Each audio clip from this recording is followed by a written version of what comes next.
Gamubo ang value sa sakyanan, sir. Gamubo bagya po na ang value sa equipment. O sige, kini kitsada nga pangutana atuan ng tubagon.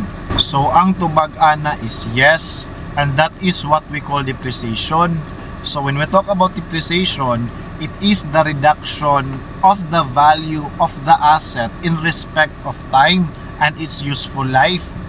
So kung sa Bisaya pa, kung pananaw nimo nga ang kanang equipment nimo is 10 years lang ang katagal ana, 10 years ra na siya taman, unya ang value ana imuhang equipment is 100,000, kanang 100,000 is i-divide nimo na siya sa 10 years.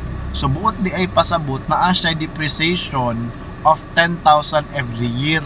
Gakamubo ang iyang value every year because in respect of time and in respect of its useful life.